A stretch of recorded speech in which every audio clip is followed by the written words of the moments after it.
ஐயோ பாவம் அப்படின்னு எல்லாரையும் பார்க்குறீங்களா? அப்படின்னா நீங்க தான் ஐயோ பாவம்.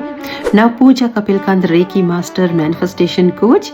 ஐயோ பாவம்னு நீங்க மத்தவங்கள பார்த்து வருத்தப்படும் போது என்ன நடக்குது அப்படின்னா, உங்களுடைய சக்ராவும், அவங்களுடைய சக்ராவும் அப்படியே ட்ரான்ஸ்ஃபர் ஆகும். அப்ப அவங்களுடைய அந்த பாவம், கவலை, கஷ்டம் எல்லாமே உங்களுக்கு வந்துரும். நீங்க ஃபீல் பண்ற அந்த நல்ல விஷயங்கள் அவங்களுக்கு ட்ரான்ஸ்ஃபர் ஆயிரும். அது எப்படி நடக்குது அப்படின்னா, சில பேர் வந்து உங்களோட பேசும்போது, பேசிட்டு அவங்களுடைய கஷ்டங்கள் எல்லாத்தையுமே உங்கள்ட்ட கொட்டிட்டு போன பிறகு, அவங்க சொல்லுவாங்க, "உங்களோட பேசின பிறகு எனக்கு ரொம்ப நல்லா இருக்கு. எனக்கு ஃபீல் குட்டா இருக்கு" அப்படின்னு சொல்லுவாங்க இல்லையா? அவங்களுக்கு உங்களுடைய எனர்ஜி ட்ரான்ஸ்ஃபர் ஆயிடுச்சு. ஆனா, அவங்க போன பிறகு நீங்க ரொம்ப சோர்வா, டல்லா ஃபீல் பண்ணுவீங்க. இதுக்கு காரணம் இந்த ஐயோ பாவம். உங்களால யாராவது பார்த்து அவங்க கஷ்டத்துல இருக்காங்கன்னா உதவி பண்ணுங்க. இல்லைன்னா உதவி பண்ணக்கூடிய ஒருத்தரோட அவங்கள கனெக்ட் பண்ணி விடுங்க.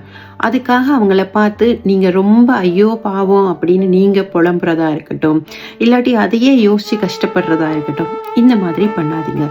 இப்படி பண்ணும்போது உங்களுடைய ஆரா, சக்ராஸ் எல்லாமே வீக் ஆகி அவங்களுடைய அந்த எனர்ஜி ஈஸியா நீங்க வந்து அட்ராக்ட் பண்ணக்கூடியதா இருக்கும்.